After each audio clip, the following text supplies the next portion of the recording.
Scott King said of her husband that day, the steps of Lincoln Memorial, as he delivered his speech to the nation of freedom. She said, "It seemed as though the kingdom of God had appeared, but it only lasted a moment. Let's relive that moment, shall we?" I am happy to join with you today in what will go down in history as the greatest demonstration for freedom in the history of our nation. 5 years ago, a great America, in whose symbolic shadow we stand today, signed the Emancipation Proclamation. This momentous decree came as a great beacon light of hope to millions of Negro slaves who had been seared in the flames of withering injustice. It came as a joyous daybreak to end the long night of their captivity. But 100 years later, the Negro is still not free. 100 years later, the life of the Negro is still sadly crippled by the manacles of segregation and the chains of discrimination. 100 years later, the Negro is still languished in the corners of American society and finds himself in exile in his own land. So we've come here today to dramatize a shameful condition. In a sense, we've come to our nation's capital to cash a check.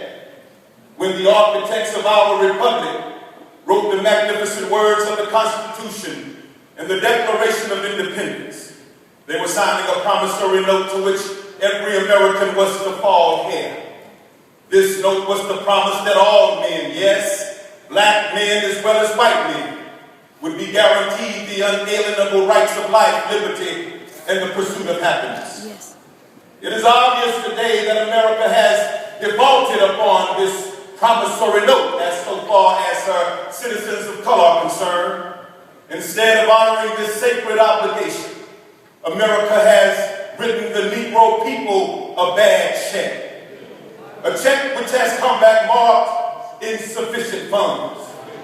We refuse to believe that there are insufficient funds in the great vaults of opportunity of this nation. And so we've come to cash this check. Yes. A check that will give us upon demand the riches of freedom and the security of justice.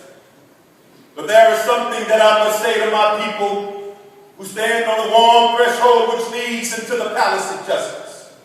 In the process of gaining our rightful places, we must not be guilty of wrongful deeds. Let us not seek to satisfy our thirst for freedom by drinking from the cup of bitterness and hatred.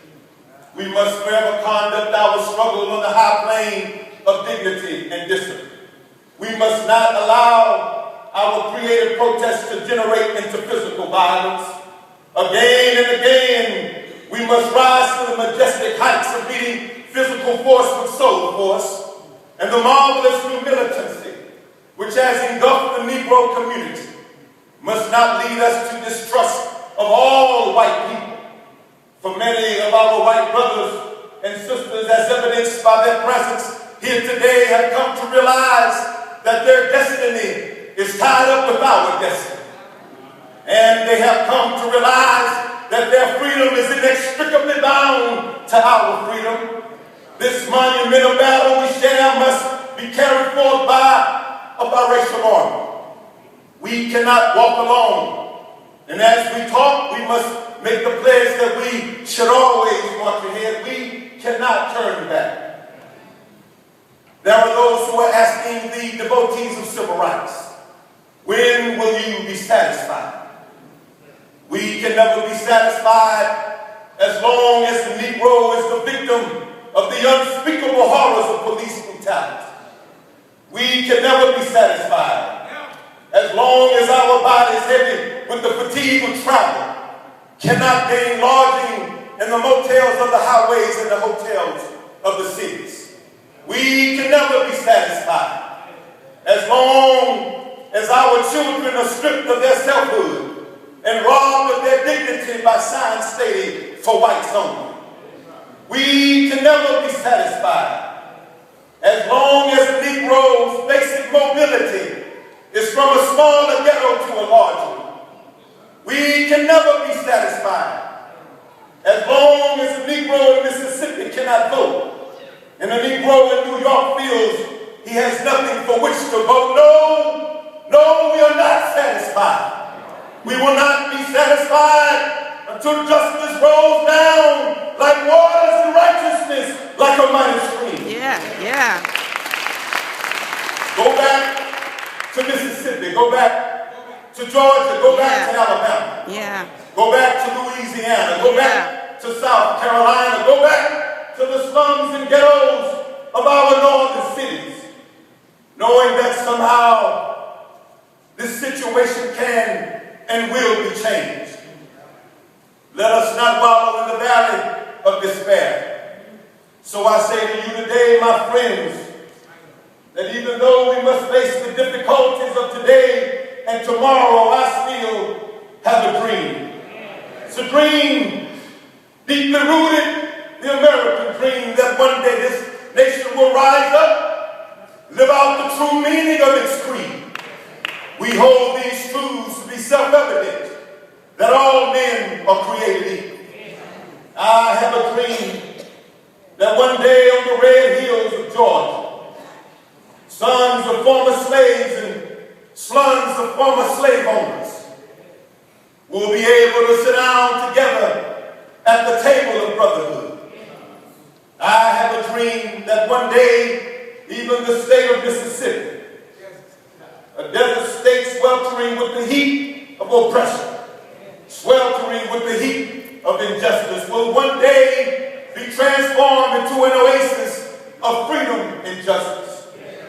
I have a dream that one day my 4 little children will live in a nation where they will not be judged by the color of their skin, but by the content of their character. I have a dream today. I have a dream that one day down in Alabama, with its vicious braces, its governor's lips are presently dripping with the words of interposition and nullification.